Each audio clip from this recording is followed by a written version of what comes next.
Praise to the lord. ఈరోజు దేవుడు మనకిచ్చినటువంటి వాగ్దానం ఏంటంటే యావేలు గ్రంథము 2వ అధ్యాయము 12వ వచనం.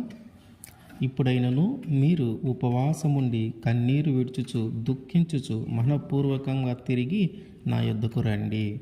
ఆమేన్. ఇప్పుడైనా మనము ఆయన యొద్దకి రమ్మంటున్నాడు మనల్ని. ఇప్పటికైనా సరే మీరు నా యొద్దకు రండి అని అంటూ ఉన్నాడు. అంటే మనము ఎంచుకున్నటువంటి మార్గము సరైనది కాదు అని, చేస్తున్నటువంటి పని సరైనది కాదు అని, మనము మాట్లాడుతున్నటువంటి మాటలు, ఆ మాట తీరు, మన యొక్క ప్రవర్తన, మన యొక్క పని, మన యొక్క ఆలోచన, మన యొక్క తలంపులు, మనము చేసే ప్రతిదీ కూడా పాపం వైపు నడిపించేది. మనం చేసేదంతా కూడా పాపం వైపు నడిపించేది. మీరు దానివల్ల పాపంలో పడిపోతూ ఉన్నారు. ఆ పాపంలోనే ఉండి కానీ మీరు చనిపోతే మీరు నరకానికి వెళ్తారు. అక్కడ మీకు సంతోషం అనేదే ఉండదు. మీరు పాపములో ఉండి మరణించి నరకానికి వెళ్ళటం నాకు ఇష్టం లేదు. మీరు పాపమును వదిలిపెట్టి మారు మనస్సు పొంది పరలోక రాజ్యములో ప్రవేశించటం నాకు ఇష్టమైనది.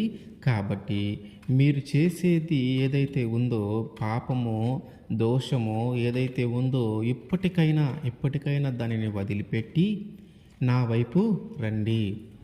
ఇప్పటికైనా దానిని గ్రహించి, దానిని గుర్తించి, దానిని వదిలిపెట్టి నా వైపు తిరగండి. మీరు నా వైపు తిరిగితే నేను మిమ్మల్ని కాపాడతాను.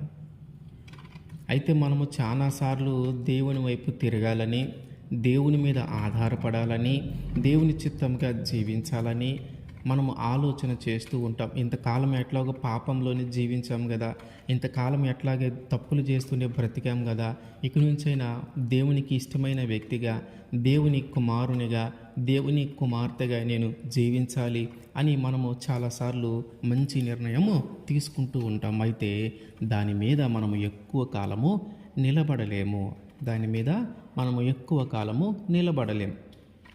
మనం అనుకుంటా ఉంటాం, ఇదిగో ఈ పాపము చేస్తూ ఉన్నాను కాబట్టి నేను దేవునికి దూరం అవుతూ ఉన్నాను, ఈ తప్పు చేస్తూ ఉన్నాను కాబట్టే కదా నేను దేవునికి దూరం అవుతూ ఉన్నాను, కాబట్టి ఇక రేపటి నుంచి ఈ తప్పు నేను చేయకూడదు, రేపటి నుంచి నేను ఈ పాపము చేయకూడదు, నేను మంచివాడిగా ఉండాలి, నేను మంచి మనిషిగా బ్రతకాలి, నేను దేవుని సన్నిధికి వెళ్ళాలి, ప్రతి ఆదివారం దేవుని సన్నిధికి వెళ్ళాలి, ఇప్పటి దాకా వెళ్ళలేదు, వచ్చే ఆదివారం నుంచైనా నేను దేవుని సన్నిధికి వెళ్ళాలని ఆయన మాట్లాడుతూ ఉన్న మాటను బట్టి మనము కూడా ఆయన వైపు తిరగాలని మనము ప్రయత్నం చేస్తూ ఉంటాం. కానీ మనము ఆయన వైపు తిరగకుండా సాతాను మన మీద అనేకమైన ప్రయోగాలు చేస్తూ ఉంటుంది. ఏ తప్పు అయితే మనము చేస్తూ ఉన్నామో, ఏ తప్పునైతే మనం వదిలిపెట్టుకుని దేవుని సన్నిధిలోకి వెళ్దామని అనుకుంటా ఉంటామో, అదే తప్పును ప్రతిసారి మనకి గుర్తు చేస్తూ ఉంటుంది. ఆ తప్పులో ఉన్నటువంటి ఆనందము, ఆ తప్పులో ఉన్నటువంటి ఆ సంతోషము మళ్ళీ మనకి గుర్తు చేస్తూ ఉంటుంది. కాబట్టి మనం ఆ పాపమును వదిలిపెట్టి తిరిగి దేవుని సన్నిధిలోకి వెళ్ళలేక తిరిగి ఆ పాపంలోనే పడిపోతూ ఉంటాం. మనము ఆ పాపాన్ని జయించలేక దానికి బానిసగా మనము మారిపోతాం. బానిసగా మారిపోవటం అంటే ఏంటంటే ఇంకా దాన్ని వదిలిపెట్టి మనము ఉండలేము.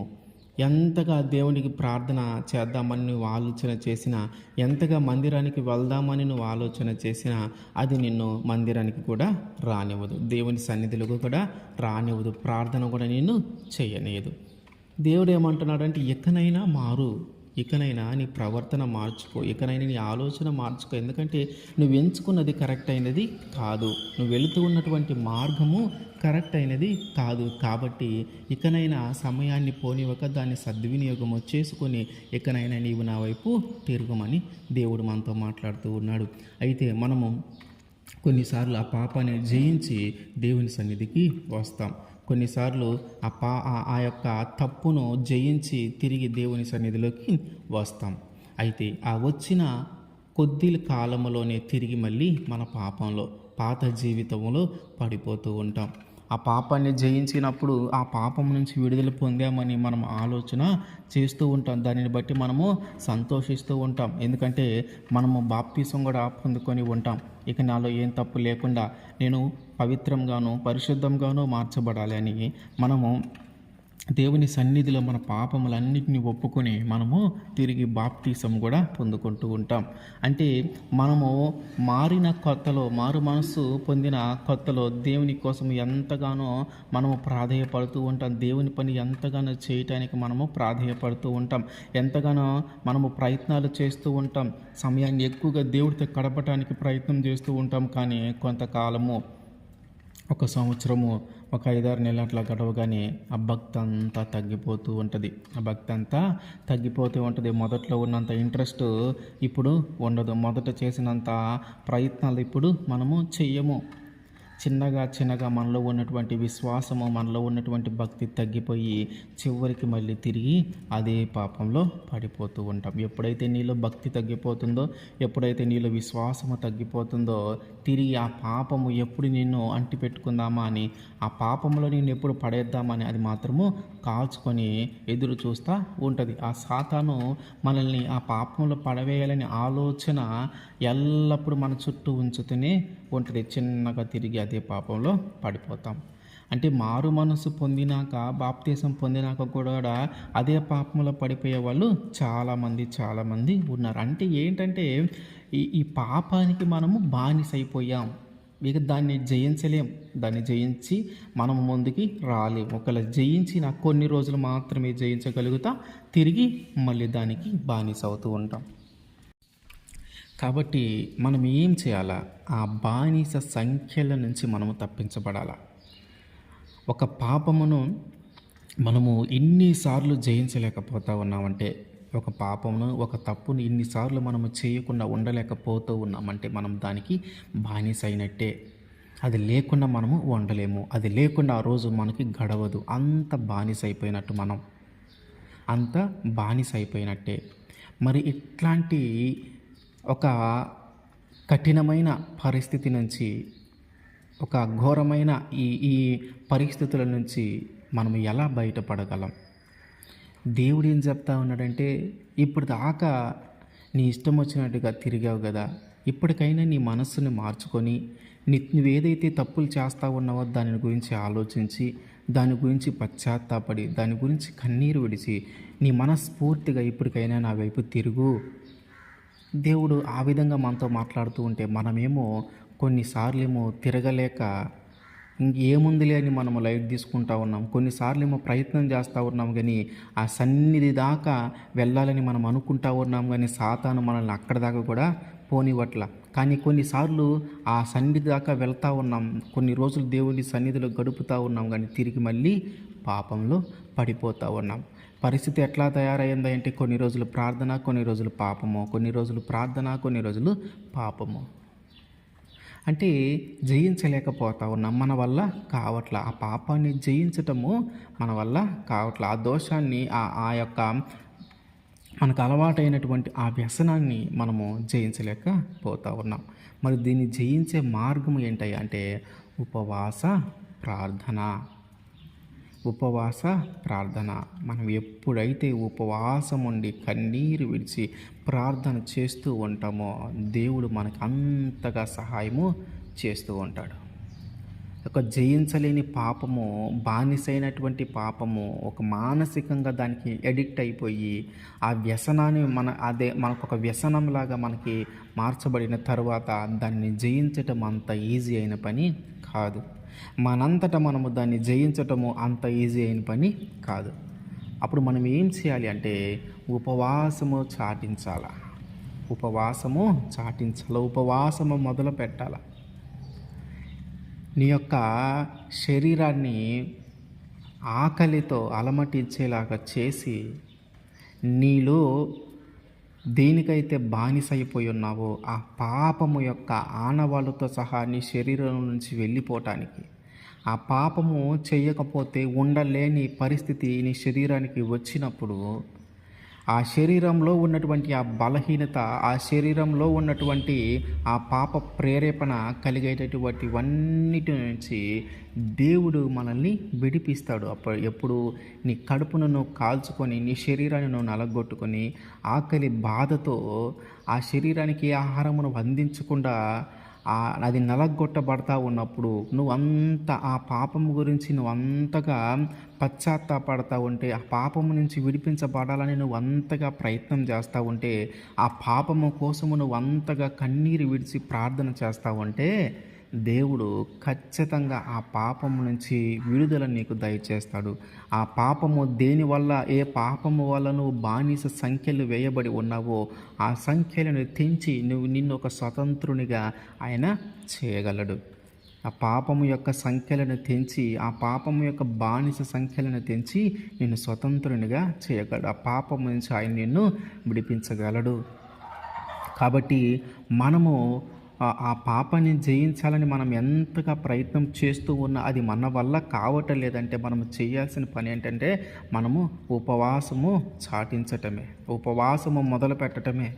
ఆ పాపాన్ని జయించే వరకు, ఆ పాపముని మనము జయించే శక్తి దేవుడు మనకి ఇచ్చే వరకు, ఆ పాపంలో పడిపోకుండా మనం ఉండే వరకు, ఆ పాపం యొక్క తలంపు మనలోకి రానివ్వని అంతవరకు మనము ఉపవాసము చేయాలి. ఎందుకంటే సపోజ్ తాగుడు అనే వ్యసనం మనలో ఉందనుకోండి, అది తాగకపోతే ఆ నికోటిన్ అనేది మన మైండ్లో బాగా డిస్టర్బ్ చేస్తూ ఉంటుంది. అది తాగకపోతే మన శరీరము మన మాట వినని పరిస్థితి, ఒక మానసిక రోగము కలిగేటటువంటి పరిస్థితి మన జీవితంలోకి వస్తుంది. కాబట్టి వాళ్ళు ఇక తాగకుండా ఉండలేరు. కానీ ప్రార్థన చేస్తూ, ఉపవాసం ఉండి ప్రార్థన చేస్తూ, ప్రార్థనలో కానీ నువ్వు గడిపితే, నువ్వు తాగకపోతే నీ బాడీ ఎట్లాగైతే మానసిక రోగాన్ని కలిగి ఉంటుందో ఆ రోగం అంతా కూడా తొలగిపోతుంది. నీకు ఆ మానసికంగా ఆలోచించే ఆలోచన నీ జీవితంలోకి రావు.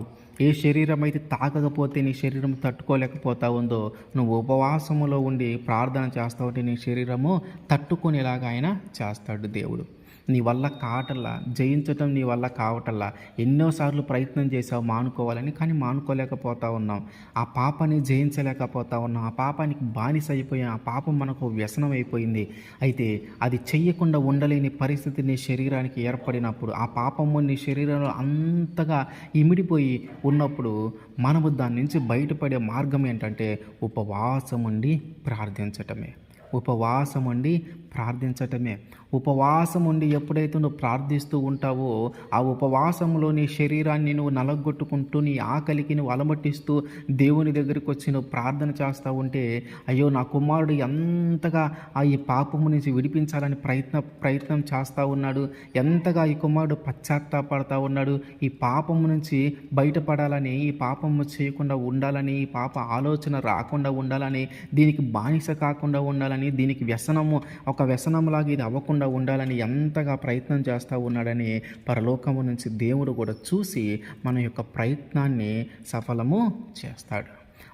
మన బాడీ ఆ పాపాన్ని చేయటానికి, ఆ పాపము చేయకపోతే మన బాడీ తట్టుకోలేక ఆ పాపానికి అలవాటు పడి ఉంది కాబట్టి అది చేసే వరకు మన మనసులో లేకుండా అది చేస్తూ ఉంటుంది. కాబట్టి మనం ఎప్పుడైతే ఉపవాసం ఉంటామో అప్పుడు ఆ మనసు స్థిమితం అవుతుంది, ప్రశాంతతనిస్తాడు దేవుడు. శరీరము కూడా ఆ యొక్క మందుని మన శరీరంలోకి తీసుకోకపోతే మన శరీరం ఎంతగా ఇబ్బంది పడుతూ ఉంటుందో ఆ ఇబ్బంది పరిస్థితిని అంతా, ఆ తాపకరమైన పరిస్థితిని అంతా తీసివేసి మన మనస్సుకు, మన శరీరానికి ప్రశాంతతనిస్తాడు ఆయన.